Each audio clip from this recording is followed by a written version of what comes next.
This is Detective Jeremy Noel Collins, conducting the preliminary interview with a person of interest in the homicide of Andrea Elaine Stanford. State your name, please.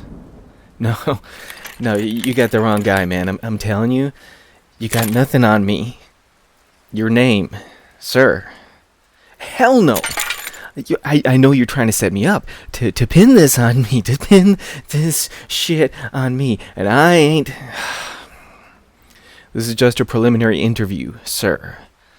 I'm not attempting to trick you, only to hear your account of the matter in question. I don't even know the lady. Andrea. Yeah, I don't even know that lady. I ain't never met her. You can't? Your name, sir. No, you can't. I won't. Fucking hell. We have your belongings, your wallet, your ID, the keys to your apartment. We have already conducted a thorough investigation of your home, your vehicle, and the storage unit you rent on Terrence Avenue. Your name is no secret. The nature of at least some of your crimes is no secret. You have no secrets from us. This interview is a formality, not a requirement in putting you where you belong. Now, state your name.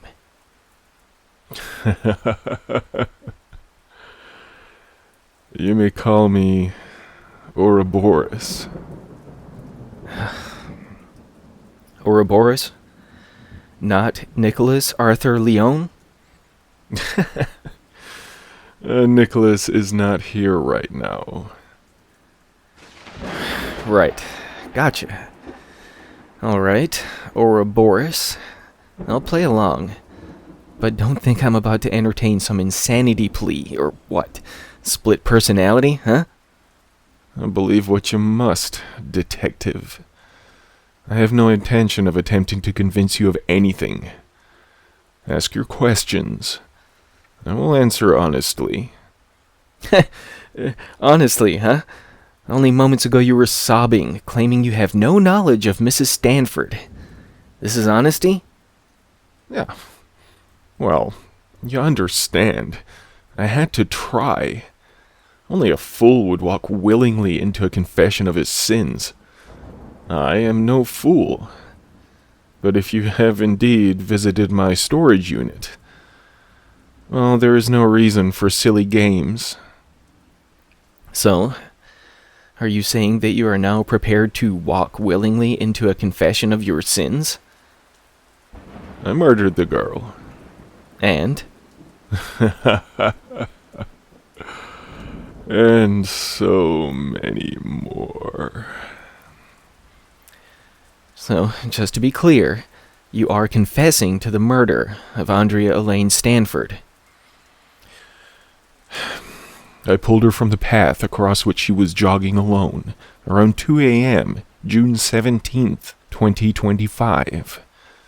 She wore earbuds, blocking out the world around her. Clearly, she assumed the park to be otherwise vacated for the night. She was mistaken. I had been quite discreet while I watched her over the previous months. She worked as a cashier at Patty's Gas and Sip, near the outskirts of town. She was always friendly and pleasant during my visits to the store. I would keep our interactions brief, sociable enough, whilst somewhat dismissive. One cannot express visible interest in a potential victim, you understand. Familiarity, yes. A friendly smile, a gratifying nod of recognition, so to speak. But nothing with which to resonate, or linger in their mind.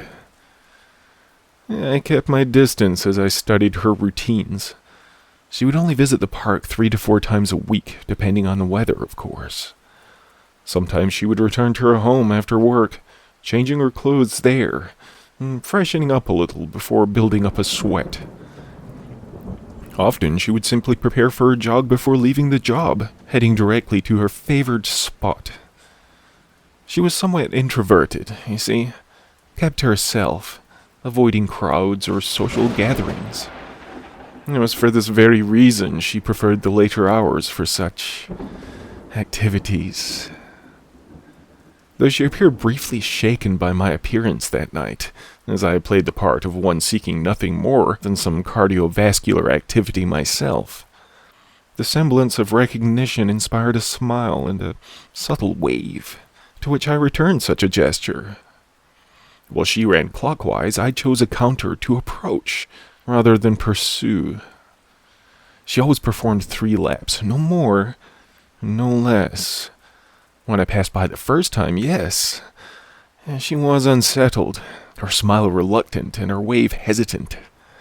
By the second, her manner was far more relaxed, even granting me a short giggle. A friendly, and we meet again. The third and final lap. That is when I would strike. Shall I go on? Every detail helps. Helps us put you away. Is that right? Well, then who am I to withhold? The first 2 laps allowed me the opportunity to ensure that there would be no witnesses, that we were indeed alone. My excitement was reaching its breaking point, my mouth salivating from... That's unnecessary. Just the facts will be fine. I would presume you to have a stronger disposition, detective. But very well. As we approached one another, perhaps you would forgive me this one last, unnecessary detail, Though I was unaware of it at first, it would seem that my expression had indeed shifted. My thirst, as it were, having painted a portrait of my intent upon my face. Once I drew close enough to make out the details of her far less relaxed expression, I could tell that she knew. That she knew what was coming for her. And with only the briefest moment for her to attempt any manner of escape, only feet between us, she made a sharp turn to her left. Alas, she had no chance to break free by that point. With one swift movement, I snatched her throat between my fingers, taking the feet from beneath her. With my tight grip, her head did not make contact with the concrete, nor could she let loose the scream I felt trembling in her gullet. I made quick work, dragging her by the neck into the forestry opposing the direction she attempted to flee. Her legs violently beat against the dirt, while her fingers attempted to claw into my flesh. But she would be unable to break my focus. Once I buried us sufficiently out of sight of any who may potentially trespass, I simply beat the back of her head against the nearest dense trunk until her consciousness wavered and her limbs fell lifeless. She was still aware, mind you, hovering the unconscious realm, but not yet having succumbed. Her whines and moans assured me that she felt everything as I carved my blade into her flesh. I cut into her midsection first, left to right, up, and... That's enough. Enough? Do you not require all the details to sufficiently convict me? To prove that I am indeed the man who tortured, mutilated, and murdered this innocent girl? No. Now, what you have provided will be plenty. The autopsy will fill in the blanks in a far less gratuitous fashion. I think we're done here. Done? Yeah, yes. I've no need to... But what about the others? The others? Yes, the others. The many, many I spoke of at the beginning of this infuriating discussion. Right. Right, the others. You do wish to, what is the term? Throw the book at me? Of course. Absolutely. Tell me about, the others. And why should I now after such an insulting manner? Why should I tell you anything more? Just fucking tell me. Well, you have to ask me nicely now. Ouroboros, will you please, kindly, tell me about your other crimes? Pretty please? Pretty fucking pleased with the goddamn cherry on top. Good enough? Well, there's no need for such hostility, detective. But I suppose you did ask nicely enough. Very well, I shall continue. Where to begin? How many? How many indeed? Such a curious thing. I cannot seem to conjure such information. You would think that I would recall after all this time. Hey, quit fucking around, you disgusting piece of shit. Just give me a goddamn number. 63. Jesus fucking Christ. Well, I have been at this for quite some time, you see. How long? Around 3 decades now. 30 years? But your information shows that you're only 43. What, you started killing when you were 12? Well, I have not always looked like this. I have not always been Nicholas Arthur Lyon. Haven't always... What are you saying? Spell it out for me like I'm an idiot, yeah? Like you are an idiot, Don't do that. Just tell me. I'll put it to you like this. Perhaps even you could understand. I have not always been Nicholas. Nicholas has never been me. But I have always been Ouroboros. You haven't always, but you have... Oh, come on, seriously? You don't expect me to believe that? Believe what, detective? Possession? Like, what, demonic possession? Is that what you're trying to insinuate? I am insinuating nothing. Look at the personal history of Nicholas Lyon. Mild-mannered paralegal at a pretentious law firm. Father of 2 daughters, Haley and Lindsay. Husband to the lovely Mrs. Lorraine Elizabeth Lyon, manager of the most pleasant restaurant in town. He, his dearest love, and their adorable girls live in a pleasant enough 5-bedroom house. Quite luxurious, if I do say so myself. Lorraine has no knowledge of the apartment I maintain, beyond both of their knowledge, for that matter. Nor are they aware of my storage unit. No, my activities are as unknown to Mrs. Lyon as they are to Nicholas himself. You may assign whatever title you see fit, be it possession or whatever else suits your fancy. But should you lock away the perfectly innocent Mr. Lyon, that does not mean you will succeed in stopping me. Look, Nicholas, fucking Ouroboros, whatever the hell you want me to call you, I'm not buying into some insanity plea bullshit. You're guilty as sin, you wretched shit. I will personally ensure that you can never harm another living creature, no matter what. Is that a threat, detective? It's a promise. And what if I were to tell you that, should you maintain this course, to seal me away, or have me put to death, I will guarantee that my next victims will be your wife and children.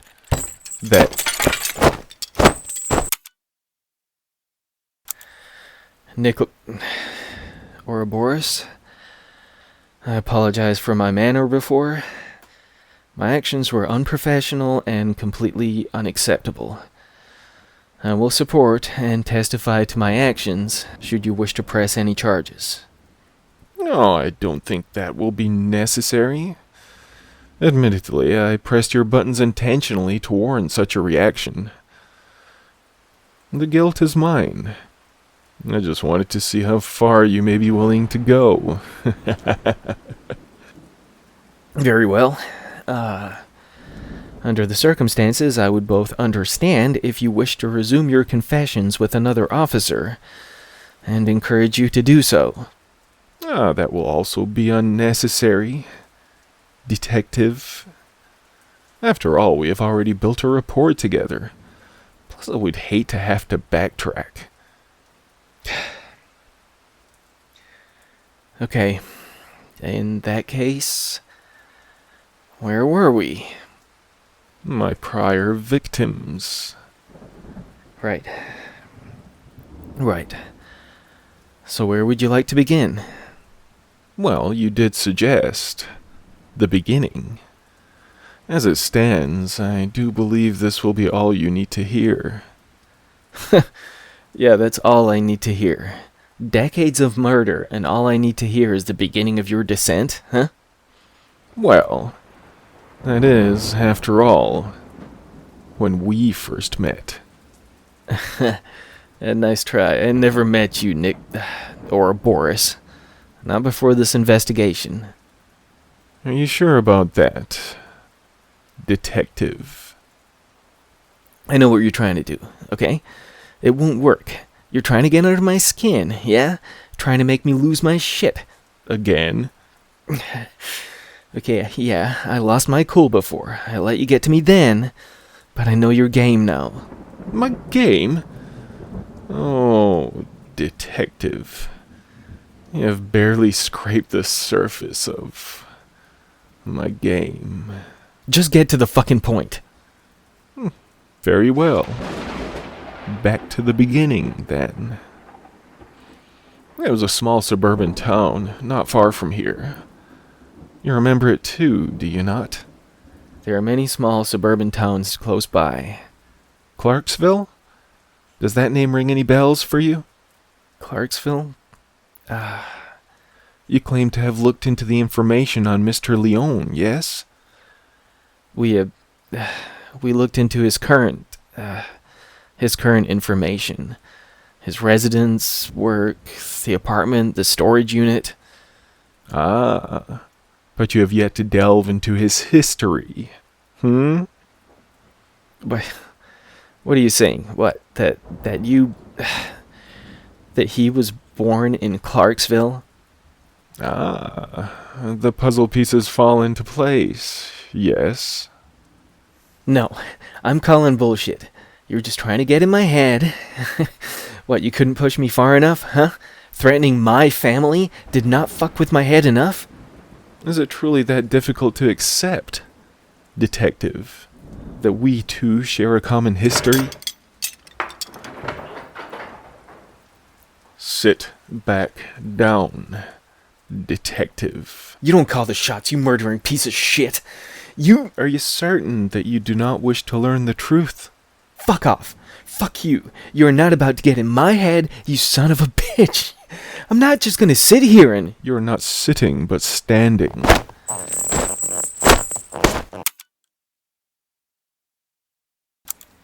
Oh, now that that's out of your system, shall we continue? Fine. Proceed. But I'm not buying into this. Oh, but you will, detective. When my tale is done, you will understand.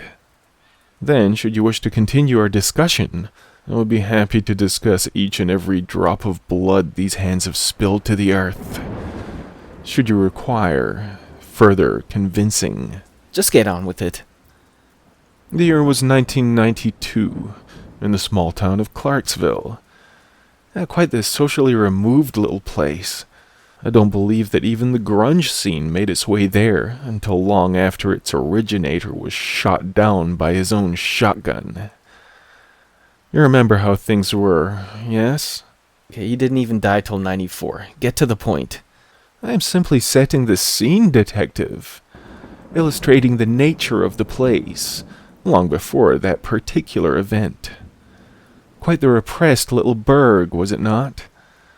Such a thing as a cold-blooded double homicide would have brought such a place to its knees. There were no murders there. Not when I was a kid, and not now. Yeah, I still check back in from time to time. I still have family out that way, too. I'm not about to sit here and entertain your claims of anything to the contrary. Nicholas was just a boy. An imaginative, creative child surrounded by those frustratingly incapable of a single unique thought. His parents ignored him. His fellow classmates ignored him. Those absent-mindedly walking the streets, indulging in the most mind-numbing and pointless conversations. They ignored the child as well. But he never felt alone, young Nicholas. Even his youthful, undeveloped, and naive mind had gained enough wisdom to understand that he need not fit a particular mold to be content. Whilst other children were quite satisfied indulging in mindless games to pass the time, whilst adults had no more desire than to plunder through the tedious workdays, discussing trivial matters such as sports, politics, or how snugly Emily Norris, the neighborhood slut's ample posterior squeezed into her low-rise jeans. Nicholas had no interest in such topics. In a sea of carbon copy souls, mindless drones, barely distinguishable from one another, I knew that this lad was something special. I knew that I had made the right choice almost a decade prior to that fateful year, in becoming one with the small-statured child. For the most part, I had remained dormant through the years, only briefly stepping in a time or two when the larger children selected him to be their target. Yeah, small minds are so easily scared, so my involvement would go otherwise unnoticed, except by those who would never speak of being inspired to piss their little trousers by a boy half their height. The only other times I would intervene would be to endure the impact of Jeffrey Leone's beatings on his only son. Pain does not resonate with me, nor does it linger in the recesses of my mind when I am in control. From the very first time the drunken bastard turned his rage on his son, I hid the boy away in his own mind. Yes, he would still be aware of those beatings, the scars left in the wake of his guardian's cruelty, something I was unable to keep from him. But I still protected him from the impact of those attacks. Okay, let me stop you right there. For one, even back then, if a kid was going to school all bruised and bloody, there would have been consequences. The school would have stepped in. For two, I have no memory of this kid. Yeah, I'm still not buying that you just happened to grow up in the same town I did. But like you said, it was a small place. Just about everyone knew everyone. And I know I would remember you if we had met as children. I have never seen your face before we picked you up. Are you certain about that, detective? Can you honestly claim that you recall each and every face of your classmates? That you would have paid attention to a smaller boy at the back of the room, keeping his lengthy hair over his face to hide the bruises and cuts? Can you truthfully expect me to believe that you were any less self-consumed than everyone else in that godforsaken town? Are you seriously trying to lecture me on being a decent fucking human being? That's a fair point. Shall I continue? Fine, but I'm believing this less with every goddamn word you speak. And that is fine too. It was upon Nicholas's 12th birthday when I understood that I could no longer tolerate his father's cruelty and his mother's indifference. That was when I would begin to set my plan in motion. As always, the parents neglected to recall the significance of the 21st of May, the anniversary of when their only son was brought into this world. In all honesty, Nicholas himself forgot about it, until his uncle, Nathaniel Collins, his mother's brother, called to wish him happiness on this occasion. Unfortunately, one of the very few members of his family who cared for the boy was many miles away, and could not bring him the gifts he had purchased for him. Being a truck driver, he would rarely remain in town for long, but he assured his nephew that they would celebrate together soon. When the boy hung up the phone, that was unfortunately a pain which I could not keep from him. Not only did his realization of the day's significance awaken a melancholy in the child, but his wish that his uncle could be his true guardian only made him resent his parents all the more. Of course, I had positively detested the pair for many years by the time my mental roommate began to share my outlook, or to accept that this had been his outlook for far longer than he realized. Over the following 6 months, our thoughts shared more common ground than ever before. We both wanted his parents dead. Not only that, mind you, but for them to suffer before the end. Right. So now you're going to claim that there was some grisly murder back in the hometown that no one ever heard about, huh? Maybe some missing people leaving a kid behind who I also never heard about, yeah? Not quite. Alright, look, I have lost my patience with this whole song and dance. We don't need all of your crimes to put you on death row. The genuine confession you've already given will be more than enough. But you want to hear this. Hear what? Some bullshit blown out of proportion story about people who never existed? About a crime that never happened? Not where you're claiming anyway. Are you absolutely certain, detective? Okay, yeah, alright. I wanted to be a cop since I was a kid. I paid attention to shit, even back then. I would have known if there was a messy double homicide. The worst thing that ever happened back in Clarksville was the occasional minor drug bust. A random fender bender here and there. But no deaths, I mean, yeah, people died sometimes. Some overdoses. They're, natural cause-related stuff. And once or twice, a drunk driver would go off the road or nail another vehicle.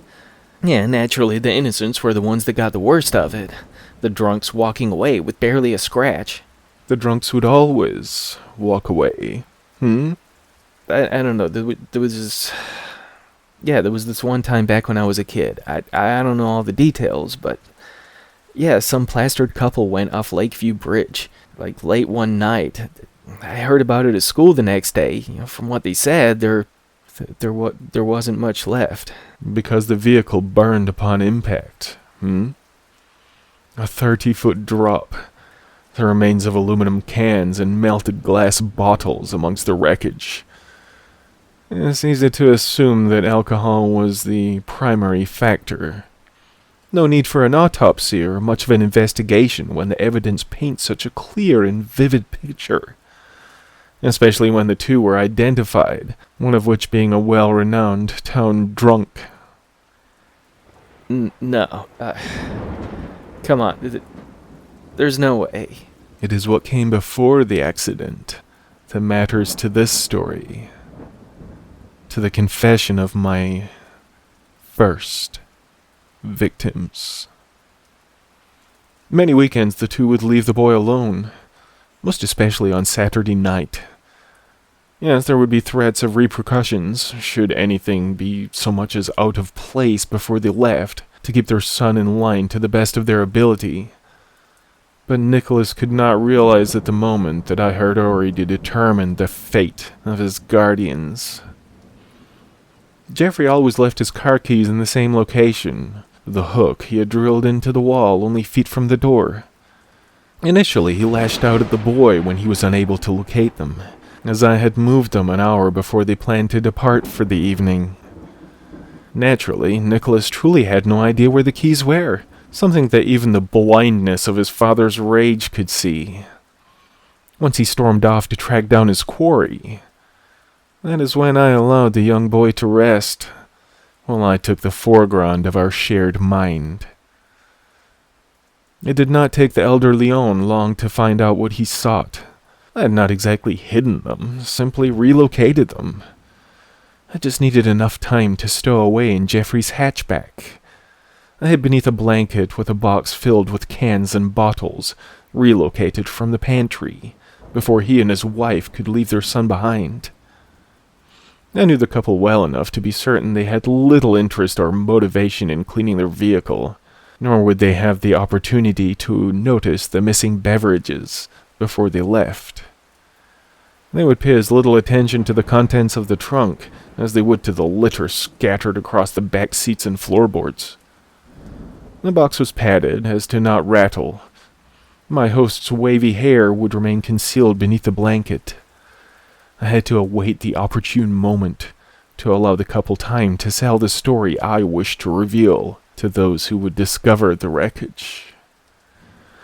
Yes, I grew somewhat impatient as they whittled away the hours at the local tavern at which they would waste their time and brain cells. Admittedly, I succumbed to slumber for a time, almost scrambling to maintain control of my vessel when the giggling couple broke me from my sleep, my roommate briefly coming to before I realized it. It was only for a second or two, mind you, not enough for the boy to understand his relocation. Not enough for him to be privy to the fact that he was not still alone at his parents' home. I do believe, though, that had the elder Leon's minds not already been weighed down by inebriation, they may have registered the slight gasp before I muffled it. The hour was late as Jeffrey guided his vehicle on the return trip to his home. The roads were mostly vacant enough anyway. I made certain that there were no other vehicles nearby when I eased down the rear seatbacks, stalking closer to my prey. The railroad track crossing is only a quarter-mile or so from Lakeview Bridge. Whether occupied by a passing train or vacant, it still forms quite the hump in the road, one that would require the vehicle to slow. It took Jeffrey a moment to register what was happening as I sprung from behind, beating the bottle against his wife's face until she lost consciousness. Between the shock and intoxication, repeating the process on him when the vehicle came to a halt was simple enough. It did take a little more work to make room beside the heavy man in his seat, so I could guide his car across the tracks to the small clearing behind the tree line of the woods, alongside the road. But once that was done, it was simple enough to bind the two, to perform my work when they would awaken. Sandra Leon returned to the waking world first. This was good. Not only could I take care of her first without her husband attempting to intervene, but it would be an added treat for him to awaken to such a sight. Though I was tempted to take my time, I thought it best to make quick work of her. I did not wish to risk her screams prematurely awakening her husband. He was, after all, the primary focus of the night's events. After breaking the bottle against the back door, a quick jab to Sandra's throat silenced her quickly. With her husband still gradually wincing himself back to awareness, and his wife no longer able to speak, I only had moments to leave a fitting display. I kept it simple, as this would ultimately be staged to appear as a tragic accident which claimed the lives of the couple. It took some effort, mind you, with the limited strength of the premature hands at my control, to slice through the clothing and into the meat beneath. If nothing else, with my host's trembling limbs, the somewhat diagonal cut across her midsection was jagged enough to appear like it could easily have occurred in the accident to come. Not only that, but when her entrails spilled across her lap, I felt quite safe in the assumption that this would be enough to tear into the mind of her husband. And predictably, the ignorant bastard was more focused on his own circumstances at first, struggling against the wrists bound to the steering wheel. But when he finally released his initial shock enough to turn his trembling head to his wife, that scream was more blissful to my ears than those yet to come. Jesus fucking... Of course, the proportions of my host were still far too small to defend against such a foe, should I allow his mental state to recover enough to understand who did this, even with his hands otherwise incapacitated. So I made quick work of him, too. The moment he turned his reddened, leaking eyes to me, he hadn't the opportunity to register what was happening. It honestly impressed me, the strength of the slender arm I had borrowed, as I thrust that same split glass deep into the eye socket of my victim. Yes, he flailed at first, attempting to break free his grip to reach me, until I could make one final thrust, deep enough to silence him. But that was satisfying enough. Even if I had wanted to make him suffer before the end, well, such obvious injuries would have raised some questions. Someone is coming. It's a busy street. There's always someone coming and going. Is that right? Just get on with it. Oh, but of course. The hour groweth late, after all. With both of my victims dead, all I had left to do was to stage the scene. Yeah, with the alcohol spilled across the interior of the vehicle, and those who piloted it, I did have hopes of how this would go, but I could not be certain. I tossed some of the bottles from the back seat and hatchback across the front, falling to the floor, cracking and breaking. Just in case, you understand. Yes, the small-town police department was unlikely to put much work into the investigation, should one seem required. But better safe, Again, I eased in beside the now-deceased man, once more taking the wheel after cutting the lifeless wrists free. Though I had never operated a vehicle before that night, it wasn't particularly challenging. I only needed to guide us to the bridge alongside where the railing had already suffered damage through the years. It took a bit of work to find the best way to lodge the foot to the accelerator pedal, and to ensure that I would be able to leap to safety after shifting the lever from neutral.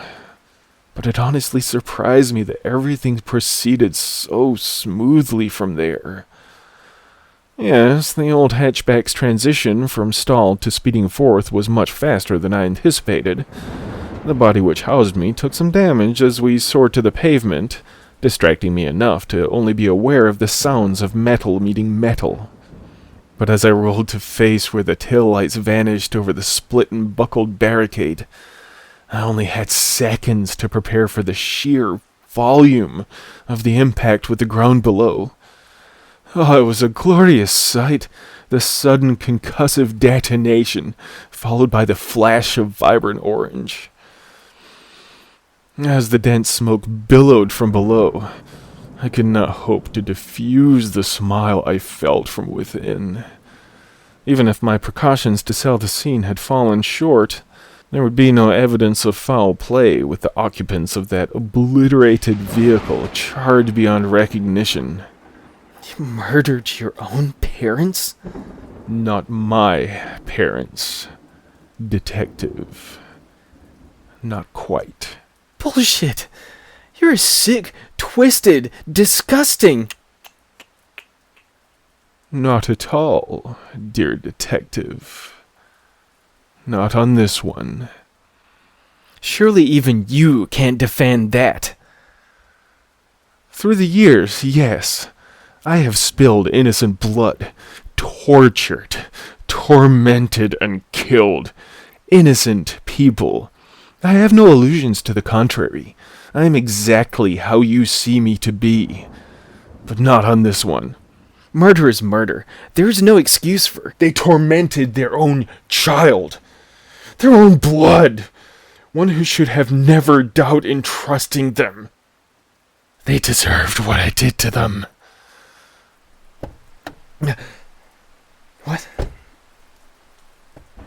No. No, okay. Yes. Yes, they were clearly awful people, but... I freed the boy from his suffering. Yes, my hunger would not remain satiated for long, but he found at least some semblance of peace in his uncle's custody. Yeah, that does seem to be the case. But, okay, what does this have to do with me? You said... Oh, that revelation is coming. What? It's getting rough out there. Oh, detective. Oh, you're going to be so surprised. What? Who is that? Babe? Are you home? Oh gosh.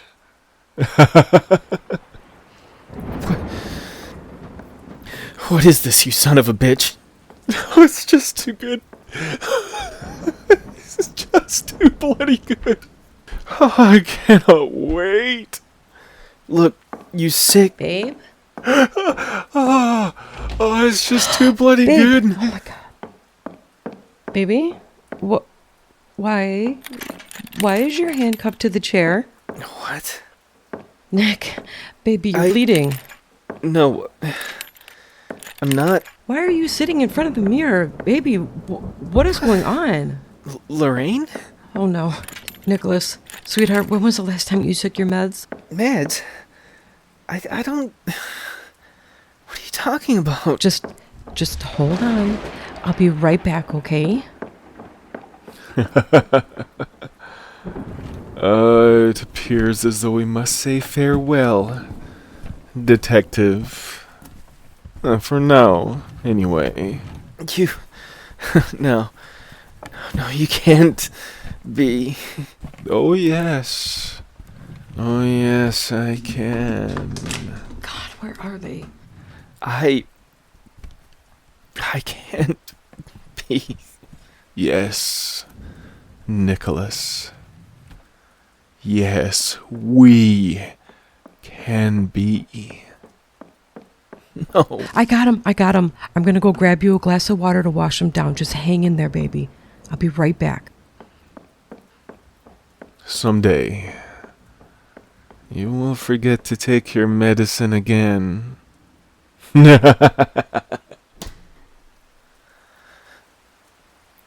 No. Someday, I will be let loose again. I won't let you. Keep me locked away for too long. And no one is off the menu. I won't let you. Keep your family close. Keep them warm. For me. Nick, take these. I'm right here. It's gonna be okay now. But no. No, I'm Detective Jeremy Noel. No, Collins. baby. There is no Jeremy. But we caught him. Or Boris. We caught him. It's just us, sweetheart. Nicholas, it's me, your wife. Just you and me. It's just you and me. I will see you again, Detective.